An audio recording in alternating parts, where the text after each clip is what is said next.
What is up, everybody? It is I, Ronin, and today we are learning how to play some Hakai. So, if you don't know Hakai, they're a pretty recently revealed archetype, and they're a kind of cool going second-ish engine with a little bit of disruption. I don't know. I honestly ended up not being a huge fan of this deck, but it did have some cool plays, and I think as a going second engine, it has a lot of potential. But yeah, let's go over everything real fast. So for starters, right out the bat, this deck's gimmick is sort of linking away your opponent's monsters into other Dark Link monsters. So outside of like your Nightmare package, make sure all of your Link monsters are dark, just so you have a lot of options to go into. And this is also a very hard going second deck because so much relies on your opponent's having monsters. It is possible to go first, but then you're setting up like a Link 2 to maybe go into, I don't know, Unicorn or Trisbania. That's basically what you can do. You could go into the Link free, but it's like, why would you do that? It's not a quick effect.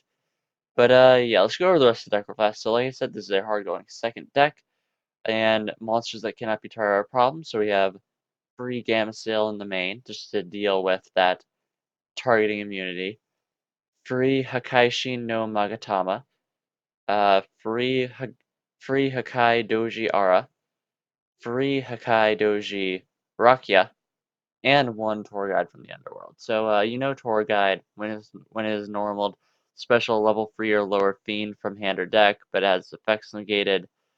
So yeah, our Rakia and our Ara are both level 3 fiends, and the link to Hakaishin Ragia requires 2 monsters, including Hakaishin monsters, so this does help with sort of that going first aspect of things if you need it. Magatama, the big guy, level 8 fiend, 0 to attack and 3000 defense. It gains 300 for each Hakai card in the grave, and it has 2 effects, both of which can only be used once per turn. The first lets you target a face-up monster your opponent controls to link summon a Dark Link monster with it. And the second is if it is on the field and destroyed by battle or card effect, it lets you target a Hakai monster in your grave, except itself, and special it. So this is kind of the play starter, if you will. It lets you get your opponent's monsters initially to start linking away with them into your Hakai Shin Link monster, into your Hakai links. So yeah, pretty good. You run it. Honestly, you can run it at less than free. I choose to run it at free, but it's fine at probably 2 as well. And now we have Ara and Rakia. So they both have effects that allow them to pop things on the field. Ara's pop effect special summons itself from the hand. So you just gotta target something on your field, pop it, and it specials itself from hand. Rakia, as a quick effect, lets you target a card on the field you control and destroy it. And if you do, you're locked into Fiend monsters for the rest of the turn. So keep that in mind. And they both have effects when they themselves are destroyed. So Aura, when it's destroyed by battle or card effect, except by its own effect, lets you special a Hakai monster from your hand or deck except itself. And Rakia does the same thing, except it cannot be destroyed by its own effect, and it's also a hard once per turn with that. You just can't special summon itself or target itself. So that's kind of your play starter because all of the Hakai spell traps have the common theme that if they are destroyed while set, you can special summon a Hakai monster from your deck. So yeah, generally speaking, what you'll do is you'll set a Hakai spell trap. That's why we run a lot of them. Use one of these pop effects, and from there you can kind of get your plays started, hopefully. Yeah, that's the monster lineup. Really not much to talk about there. But now on to the spell traps. The Hakai stuff first. So we have the Shackles of Soho, which is basically just Rhoda for Hakai, plus the common blanket effect of special summoning something from your deck whenever it is popped while set. And then Whale of the Hakai, which is a continuous spell, which is actually a little bit interesting. And it says that if you link summon a Hakai link, you can target one card on the field and destroy it. Uh, just assume that they all have the set summon pop effect, so I'll stop going over that now. So the idea behind this is it creates a little bit more disruption for your opponent because the link to Hakai Ragia lets you, as a quick effect during your opponent's main phase, link summon. So if you have this, that's a pop for you right there. So it's pretty good. Now as far as just the generic stuff, free Twin Twisters because this is a hard going second deck, and it requires some amount of graveyard setup, not a huge amount though. So clearing out spell traps is pretty nice. Call by the Grave because all of our stuff is targeting. We have a lot of searches, and just banishing things and negating effects is generally good. Free Pot of Desires. There's nothing we care too much about banishing in this deck, so I mean it's draw power. It's good stuff. It's solid. And then we have one Upstart Goblin because a little bit more consistency never hurt anyone. This deck isn't OTKing anyways, so you really don't need to worry about giving your opponents life points. Now for the traps, the Hakai traps we have are Hakai Dual Dirge and Hakai Homily. Dual Dirge lets you special a Hakai monster from your hand or grave, and again, keep in mind the set pop summon effect. And then Hakai Homily, a little bit more interesting, lets you target a Hakai monster you control and a card on the field to destroy both with the set summon pop effect. We also have free copies of Trap Trick because the normal traps are nice to get to, and free copies of Infinite Impermanence, though this is replaceable with something like Forbidden Chalice or more budget-friendly options. But this is a going second deck, so the ability to just negate effects is pretty nice. But yeah, so that's the main deck. It's a little bit not interesting because everything is focused on the extra deck with this one. Like it is grandly important. But first, the generic stuff. A Wee Witch because they're all dark monsters, so why not? Nightmare packets for the removal. Unicorn being slightly more interesting here because you can make it during your opponent's turn. Trisbania for a extra link free, dark link free option, as well as Boral Sword and Boral Load as alternate options for dark link 4s you can go into off of like the Arba. Now though, we will go over the Hakai Link monsters, starting with the Link 2, Hakai Ragia. Requires 2 monsters, including a Hakai monster, as I said earlier. And it basically just, during your opponent's main phase, you can target a face-up special summon monster your opponent controls, and then you link summon a Dark Link monster except itself using those monsters, using that monster and this card. And if it is destroyed by battle or card effect, it lets you target a fiend monster in graveyard except itself, add it to hand. That has a common effect on all of them, actually. So yeah, basically this link too, just link it away with something else during your opponent's turn. So that's kind of the disruption you would try to set up turn 1. Then we have Hakaishi and Arba, a link free, 2400 attack. It requires 2 or more monsters, including a Hakaishi monster, so obviously you can climb into it. It lets you, and during your turn, it lets you target a face-up monster your opponent controls and link summon a Dark Link monster with it except itself. And if it also floats into adding a fiend to your hand. So generally speaking, if it's your turn, you go into this because it lets you further steal your opponent's stuff, but you don't really climb into it during your turn because it doesn't interact with your opponent at all. So yeah, that's why we have the alternate link-free targets. Now we have the Hakai Soshin Ragyo, a link 4, 3000 attack, requires 2 monsters, including a link monster. So, obviously playing into the gimmick of stealing your opponent's stuff.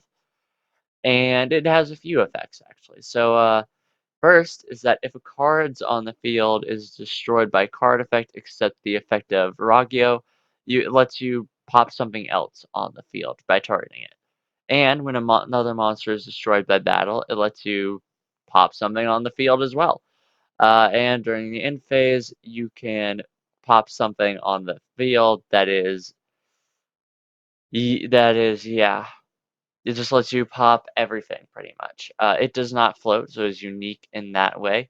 But it does create some cool disruptions, and with Whale the Hakai, it's a potential 2 pops during your opponent's turn.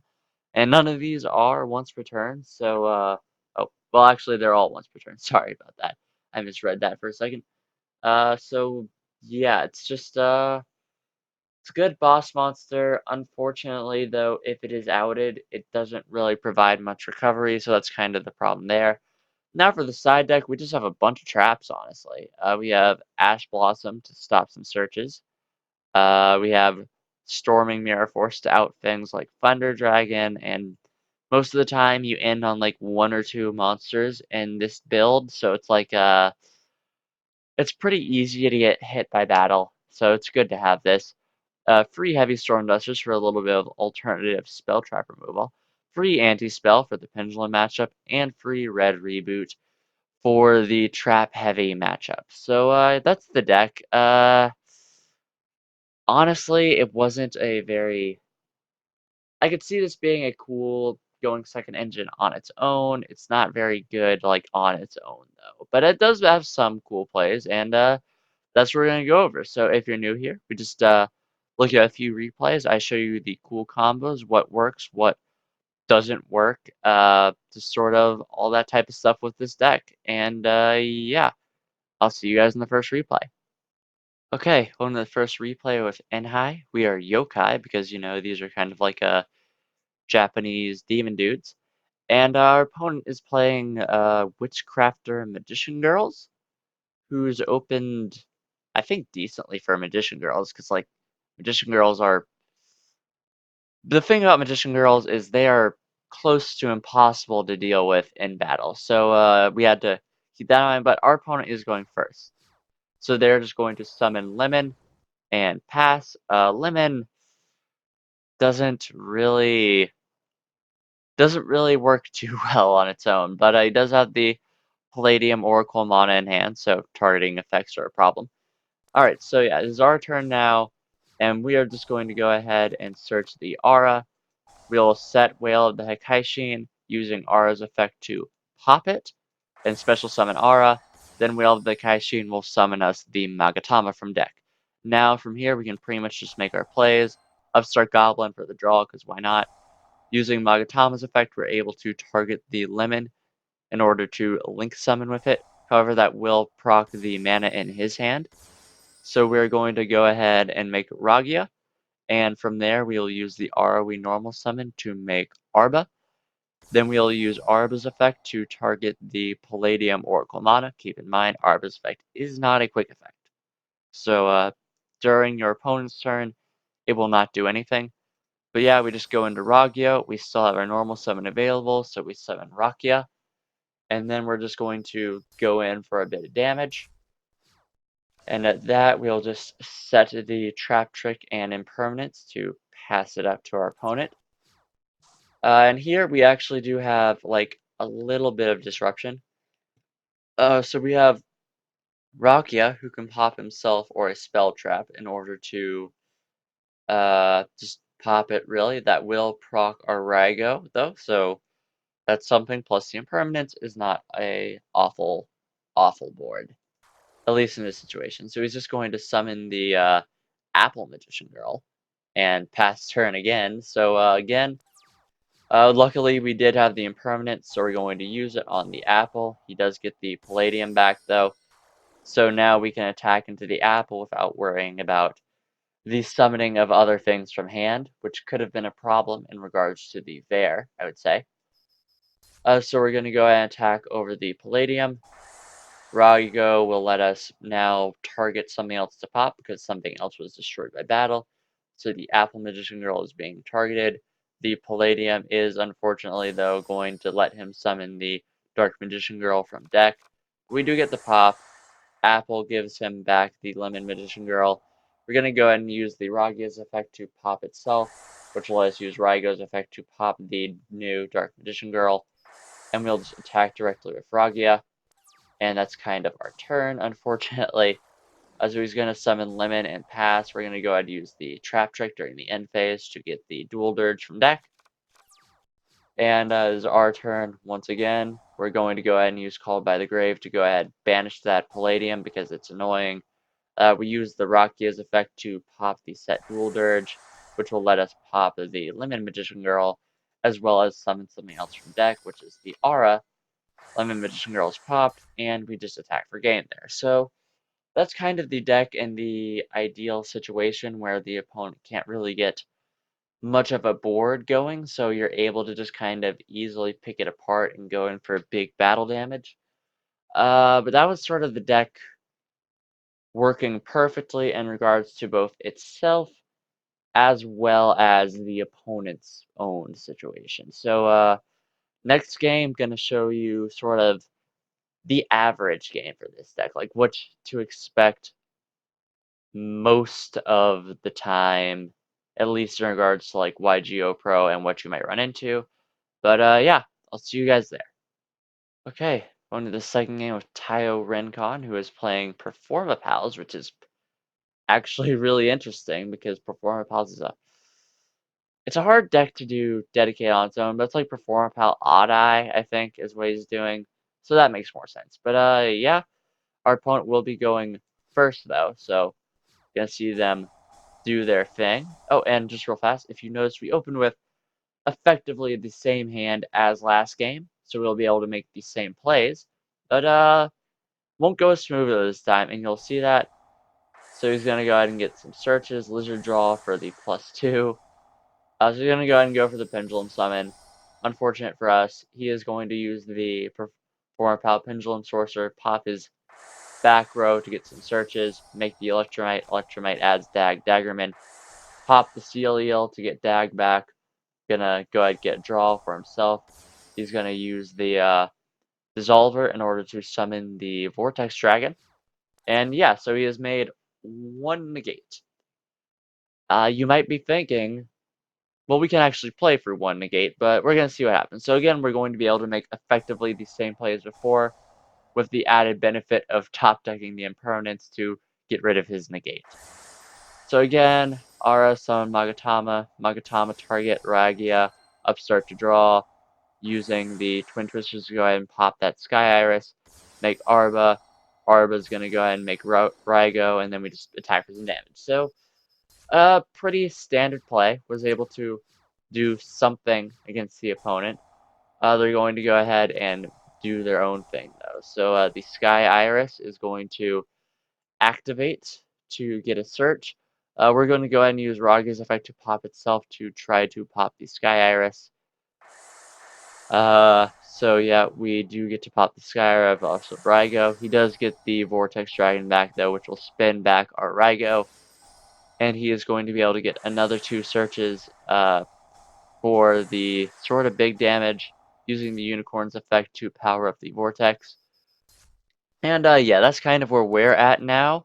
And that was sort of the ideal-ish hand to go off of. So as you can see, we are in a bad spot. So we did top the Twin Twisters. That's no good though. So just kind of have to let our opponent attack for games. So this deck, if it kind of gets on a roll, it can do some things. The issue is if the opponent is able to recover through it and play through like your single disruption, it's kind of not great for you, honestly. It just takes a lot of effort to recover, and unfortunately, this deck just can't really do that off of one card, outside of maybe like Dual Dirge. But yeah, that was the second replay. That's kind of the average game.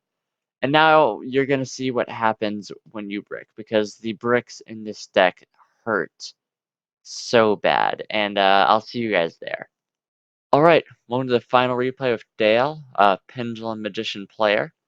And as you'll see, this hand does nothing at all, like going first or second outside of setting Twin and Called. But we are going second though, so that's kind of what we wanted to be doing. but our opponent will be going first, and they have opened fairly well, I think. So yeah, he's gonna start with the Pendulum Call, obviously, get the Dark Worm in the grave for the search and the summons. Makes the Electromite, very good, very good. Let's run it with Pop Gate 0 in order to do draws. Now the Pendulum Summon happens, and it's got a pretty good thing going, about to access the Guard Dragon Engine to go even further beyond, as it were.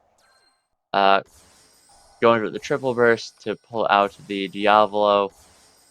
So makes about 3 negates here, pretty much. 2 negates and 1 disruption, anyways. And Called by the Grave also helps. So that's a fairly decent board on our Pin Magician opponent's side. And there's really not much we can do. We did luckily top deck of the Whale of the Hakai. We discard the Magatama for the Twin Twisters because we were not expecting the Called by the Grave. So we pop our own Whale as well as, well, we were going to pop the Called, but he activated it.